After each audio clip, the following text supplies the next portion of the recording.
we're not really fighting for the opportunity to be first. I hope you know that it was just the way it happened.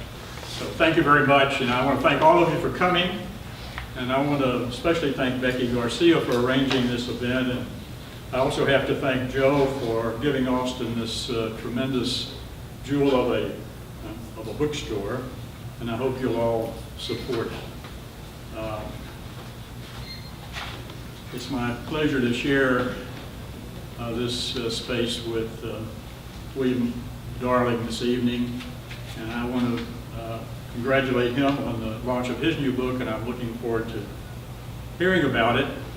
And I encourage you to buy it after you bought mine.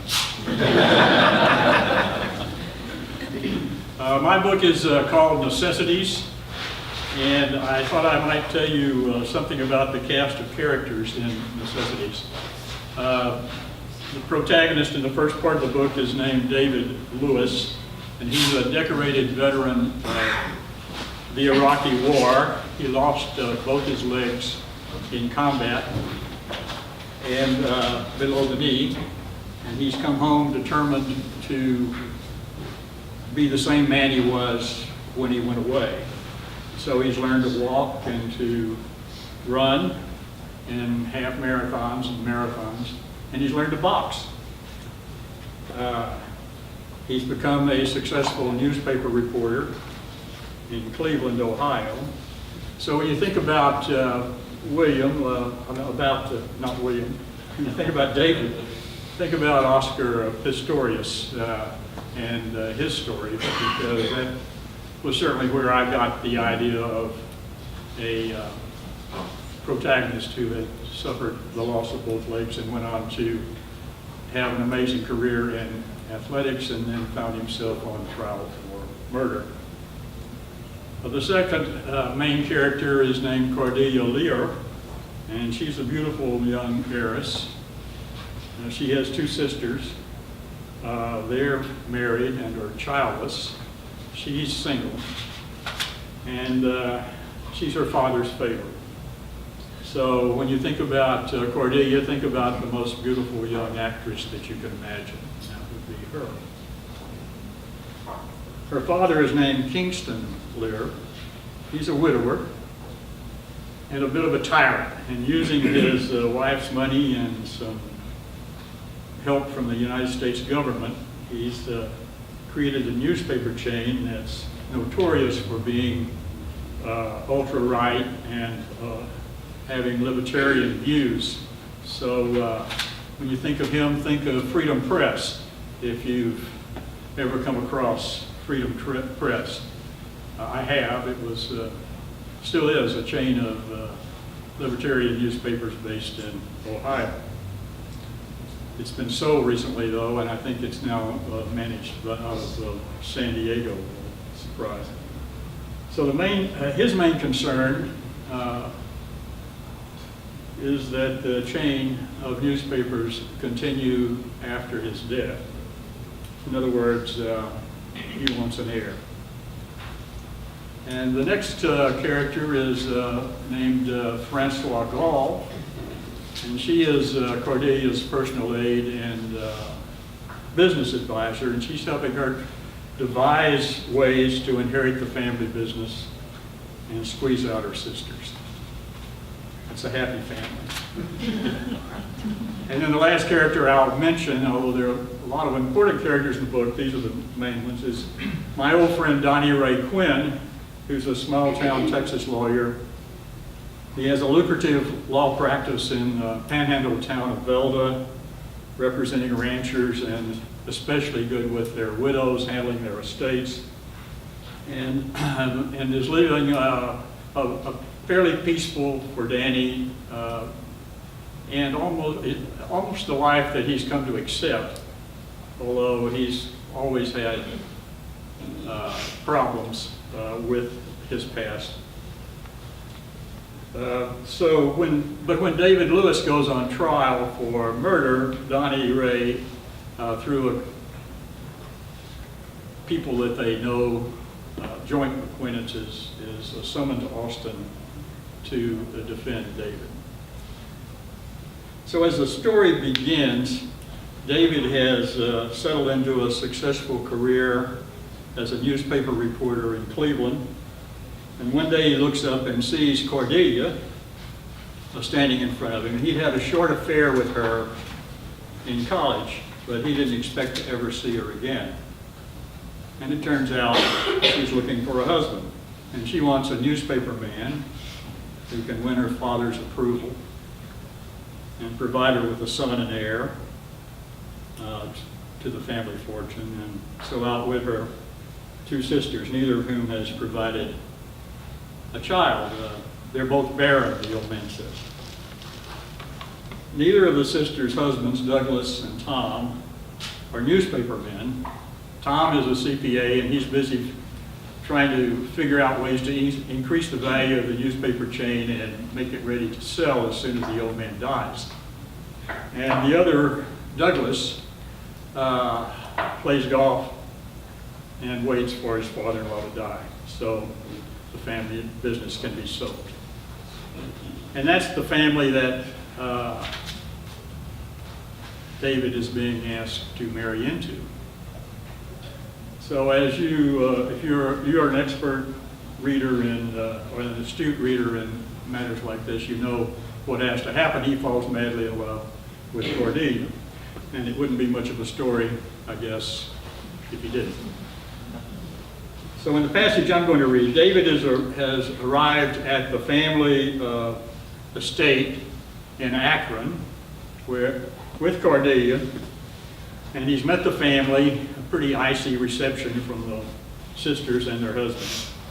He's met them all for the first time. They've suffered through a lunch that was pretty miserable, especially for David, but also for the others, because the old man, he sends for them every Saturday. Summons them every Saturday. They have to come out and have lunch with him, and he delights in feeding them something that is as unappetizing as possible, keeping them longer than they want to stay, making them listen to conversation they don't want to hear.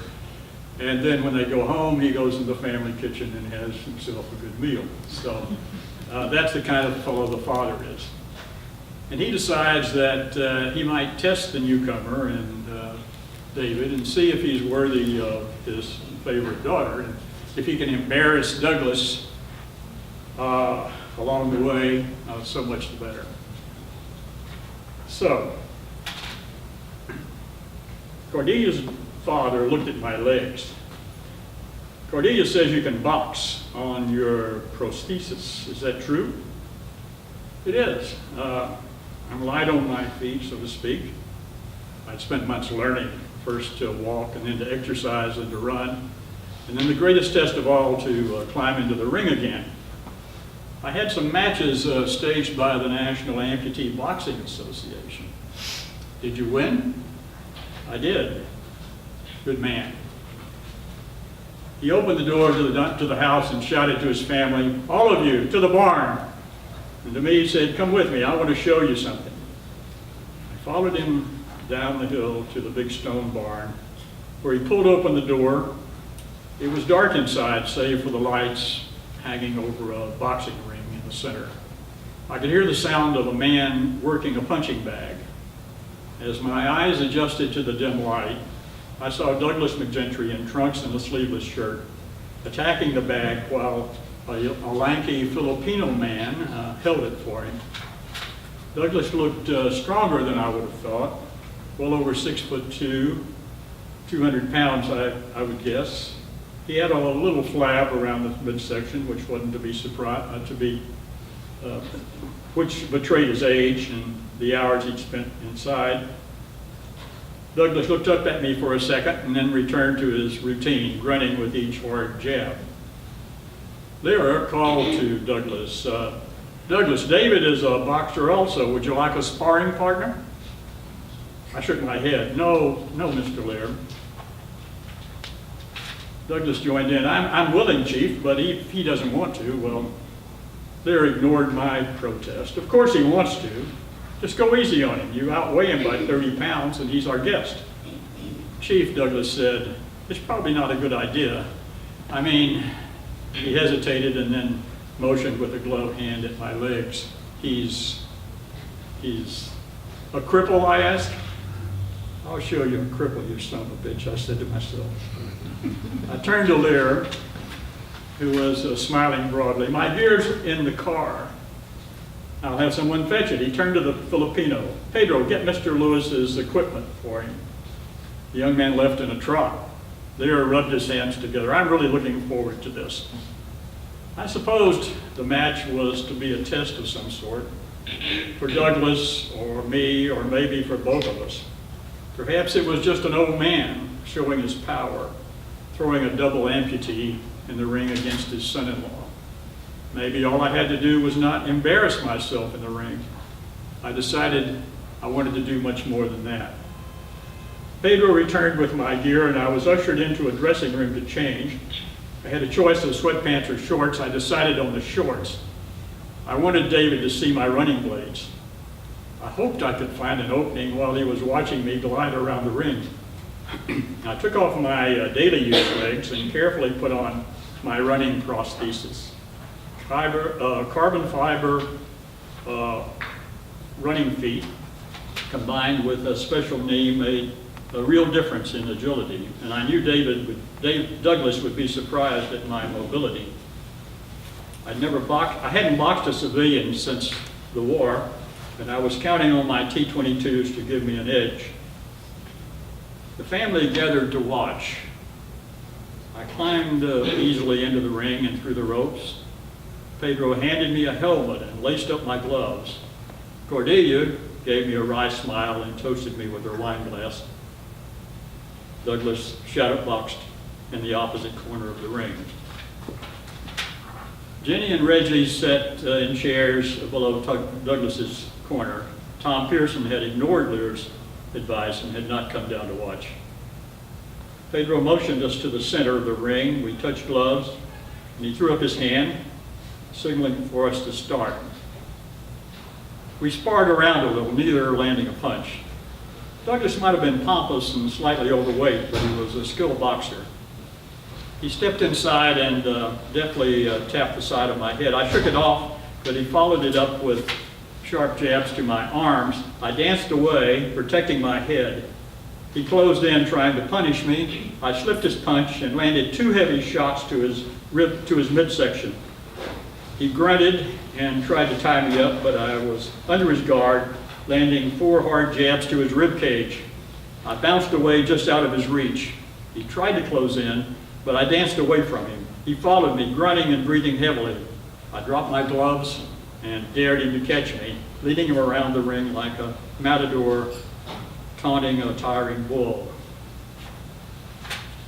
He stopped in the center of the ring, breathing heavily.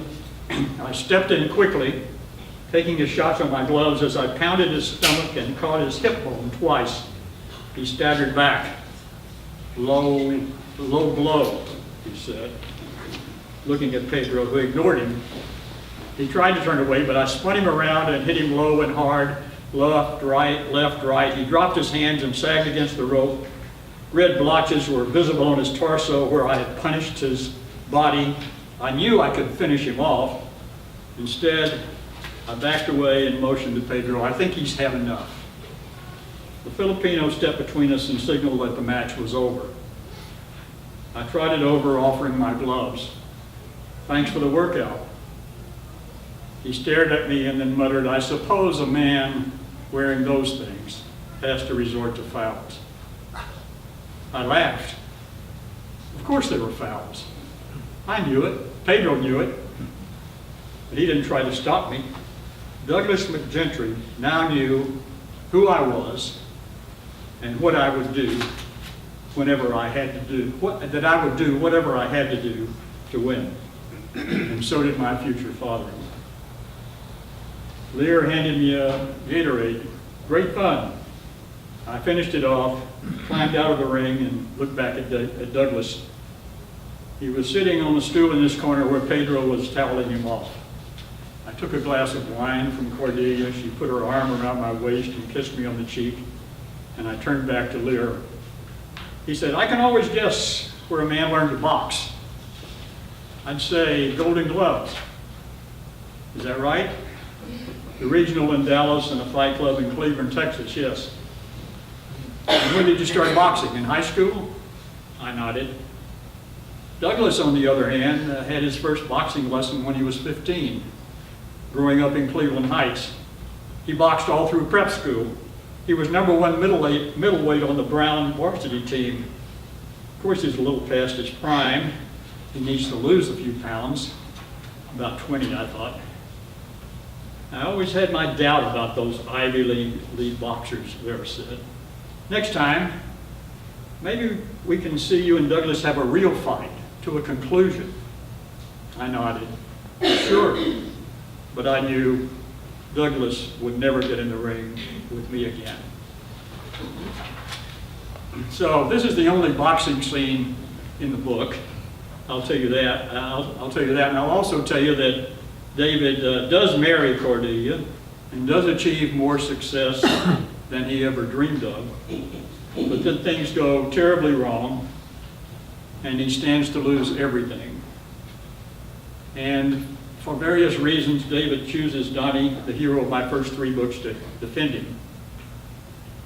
Part 2 of the book is the story of a murder trial and of the 2 men, David and Donnie, their relationship, their similarities, their differences. I'd say that Necessity's literary ancestors are Anatomy of a Murder and Witness for the Prosecution. Maybe not legitimate offspring, but offspring anyway.